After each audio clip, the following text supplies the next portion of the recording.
you will not regret the fact that you invested your time in prayer. I'll give an example. There is a pastor who was doing well in the business sector, and the enemy did not like that. So he sent me to attack this pastor. We had never met with that pastor before, but they have a screen in the kingdom of darkness where they pull the image of somebody they want to attack. They study that person's life, and then they send you to attack the person.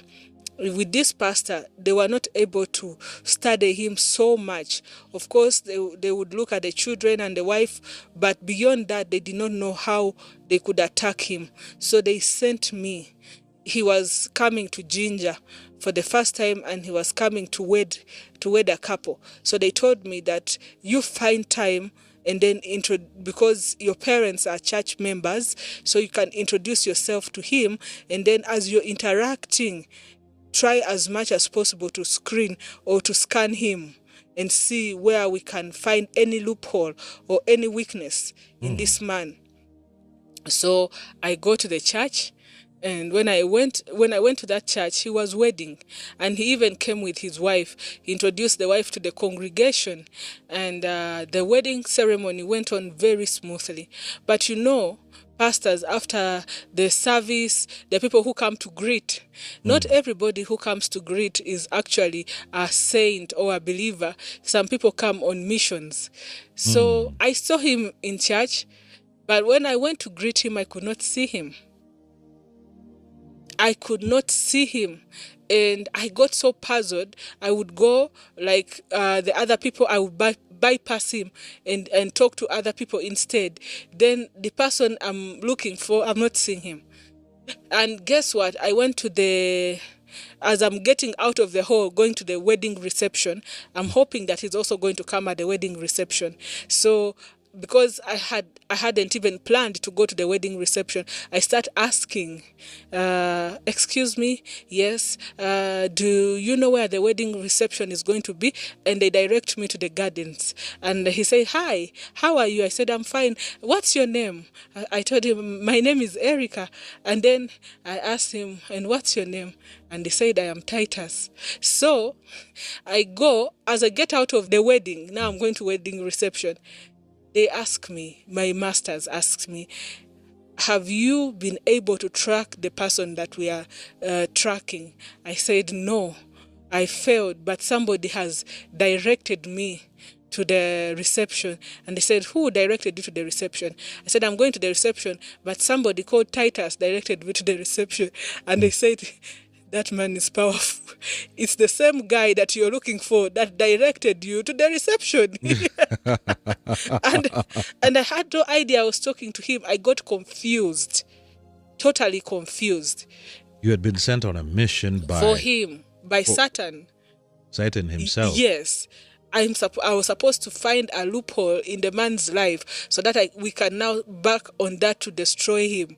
But now I looked for him. I could not see him. I was just bypassing him and talking to other people. So I'm getting out, and he's also getting out. And then he directs me to the reception, but he asked me for my name. So I tell him Erica, and then he tells me he's Titus, and he's the one we are looking for.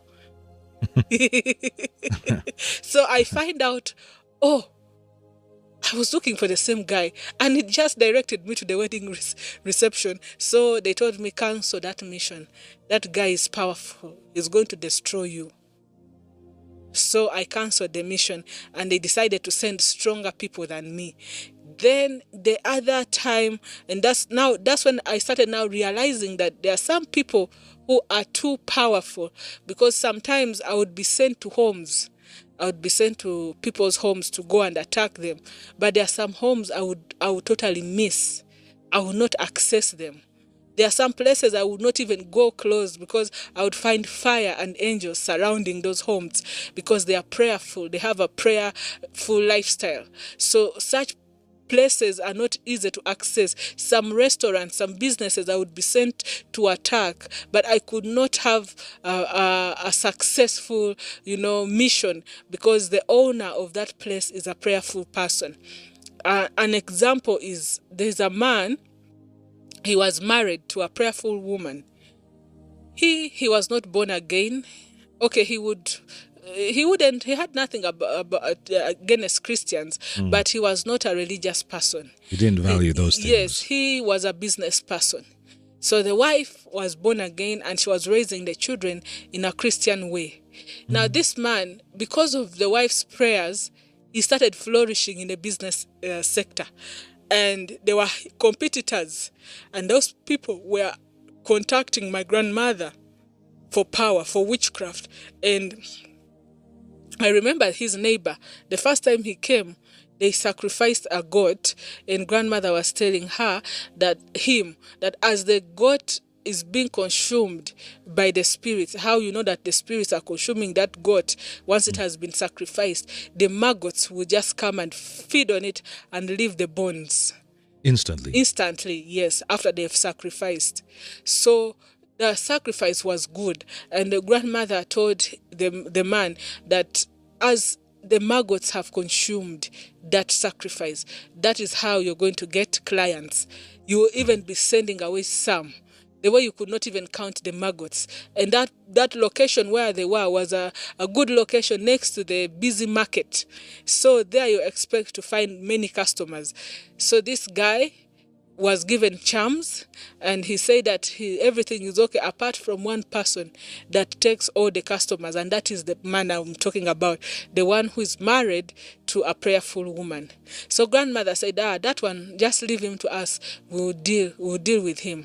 So my grandmother sent my auntie, without telling me, to go and get change, like pretend like he needs to exchange money so that the man can give him, like you have one paper note, but you want somebody to give you other small notes that are equal to the note that you have. So my auntie did that. She went to the store, and when she went to the store, this time the man had not worked. The woman was in the store.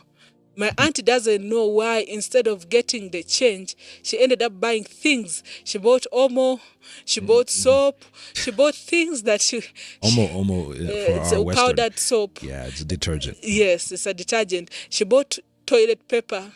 She bought things that are not... She just went shopping. Yeah, she just went shopping. Instead of getting change so that she could take the cash and bewitch the money. She just supported She ended up supporting the business. And she came back with nothing, no money. Then grandmother got annoyed. So she said, how can you be so weak and foolish? You know, this girl is going to challenge you. I'm going to send my granddaughter. Then I asked, what has she failed to do? They did not tell me. Then grandmother called me and she told me, Erica, I want you to go and do this for me. You see that man that the other gentleman was talking about? I said, yes. She said, I want you to go and ask him to exchange some money for you. And then you bring that money. We want to bewitch him so that our client gets customers. I said, done deal. I've never failed. So I ran to the store. When I went to the store, again that day, it was now like about 3 days after my auntie had gone. Now there again, I did not find the man. I found the wife. So when I found the wife in the store, one thing I observed, this woman, she used to listen to Christian stations on a radio. She had a small radio, so she would tune a Christian station and put the loudest volume. And then at lunchtime, they had lunch hour where it was time to pray. She would be praying and selling things to people, but she's praying. Sometimes she would be praying in the spirit, but she's selling. So me, I had no idea that this woman is the reason as to why my auntie failed in the previous mission. So I cross the road, I go straight to the store, and she looks at me and says, how are you? And I said, I'm fine. So instead of saying, please assist me with change, because the woman was so kind, they said, I just ended up buying things I don't even need. I bought mandazi, I bought samosa, chapati. I just bought things things for eating. And I was not even interested in those things. So I carried everything I bought to my grandmother. And my grandmother said, I know, I have known today that I have weaklings. I thought I was training strong people, and only to find out that you're all weak and useless. And she said, and my auntie said, wait, Who did you find at the store? I said, the wife. Then auntie's like, that's the reason. That woman is prayerful. The man is not prayerful. And I don't know why the days we go there, we find the woman in the store. So we failed. Because there's no way you can bewitch the man. It's coming from another person, but they are selling it through this one and she gets a discount. We wanted the money so that we can bewitch the lady's income. And she fails to get customers the way she's been getting, and she makes losses in her business, and then she shuts down that store. We were not interested in the products that she was selling. We wanted the point of contact, which was the money, to exchange with her, so that we can steal her blessing. We can steal the blessing.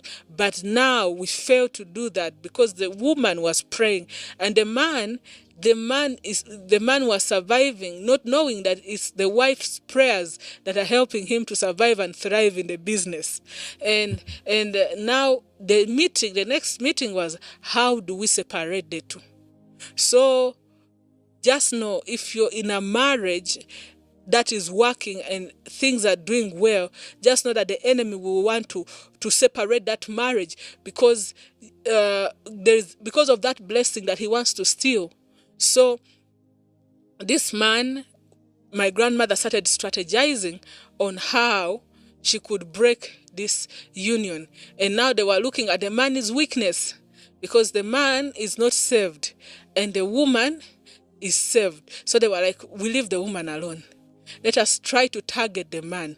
If we can get this man to fall in love with another woman, then there we can lure him into weakening the woman's prayer life, because now the woman will be full of bitterness after all that we have gone through together and all that. This is how you're paying me. So if you're in a marriage and it's doing well, yes, thank God, but keep that marriage and keep that business and everything that God has given you in prayer. Because if this woman reduces on the prayerful lifestyle, that is the end of their marriage and their business and their income, and it's going to affect the children. So my grandmother was discussing that, but the woman was too hot. That woman was too hot. It's not easy even to bring the man down, because she's not only praying for the business, she's also praying for the family. So they was thinking on how they can successfully do it. But the man is covered because of the woman's prayer. He's not even saved. He's not saved, but the prayers are covering him. So even your children, they may not be saved, but you can decide to pray, and cover them and pray that God will lead them to the right people that will lead them to Christ. Her prayer altar was on fire. It was on fire, and now they wanted to see how they can put it down. You see, that's why the priestly commandment is in Leviticus chapter 6. He said, the fire upon the altar should ever be burning. Yes. It shall not go out. Look at Exodus chapter 20, verse 24. An altar of earth thou shalt make unto me. God is speaking here to the children of Israel. He said, an altar of earth thou shalt make unto me, and shalt sacrifice thereon thy burnt offerings, and thy peace offerings, thy sheep and thine oxen. In all places where I record my name, I will come unto thee, watch this, and I will bless thee. So where does the blessing take place? Wow. At the altar. Yeah. And if thou wilt make me an altar of stone, thou shalt not build it of hewn stone. In other words, you won't cultivate, or you won't attempt to shape that stone. For if you lift up your tool upon it, you have polluted it. Then he says in verse 26, neither shalt thou go up by steps unto mine altar, that thy nakedness be not discovered thereon. So you see, the altar of the Lord in the Old Testament was just built on the ground, on the surface level. Then you pile stones, enough stones for it to have at least a flat surface, maybe like a square or a rectangle, flat surface, and then you can put your burnt sacrifices, your burnt offerings, your peace offerings, your sheep, your oxen on top of that, and then, and burn it like that. But it was not supposed to have stairs. That's why when I'm showing you the dollar bill, the pyramids of Giza, those are altars. That's the throne and altar of Lucifer. Notice that it has stairs. Why? Because it is an altar of nakedness. Yeah. That's why when it comes to Satan, fornication and sexual immorality, nakedness, being disrobed of your garment of righteousness is such a big deal. It's primal to them. It's a primary area of activity. Yes. To strip you. Satan desires to strip you of your garment of righteousness. Now, if your altar goes cold, that means another altar that is burning is drawing away from the power of your altar.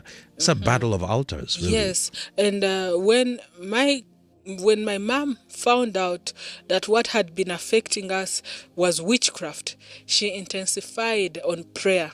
She mobilized intercessors. And as a result, everything that my grandmother had sent backfired on her, including the pregnancy. I told you my mom was pregnant for 10 years. She even shares in her testimony what she went through. Pregnant, not with a child. Please remind us, what did your grandmother, Adronia was wicked. What did she do to bewitch my mom? bewitch? Yeah, she got a water plant that is in form, the roots are in form of a uterus, the shape of a uterus. And she planted this water plant in the backyard of her compound. And when it grows, it's like the way the passion fruit is. It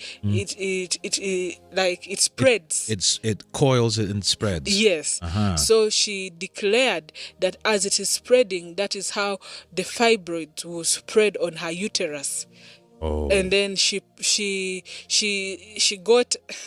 My grandmother was so wicked. No, witchcraft is wicked. It will make anyone who practices it wicked. Yes, and she said that as the root expands, that is how her uterus will expand, carrying nothing but fibroids. So she kept on watering that plant every morning. That's the dedication she had, watering it every morning, because it's a water plant, so it has to be in water all the time. So she would water it, making her declarations. And indeed, my mom would feel like, how when the wind blows and those leaves are moving, my mother would feel movements in her stomach like somebody who has a baby. And she was pregnant, and she would even sometimes, the pain would be so much that she would feel like climbing even the walls because of the pain. Oh. Yeah, so it got to a point where the doctors suggested that they take out the uterus, and my mother wanted to have more children. So she kept on holding on. But when they mentioned to her that it's at a stage where she can get cancer, she surrendered and she said, okay, you can take out the uterus. But even when they took out the uterus, it didn't help. It didn't help. She remained pregnant.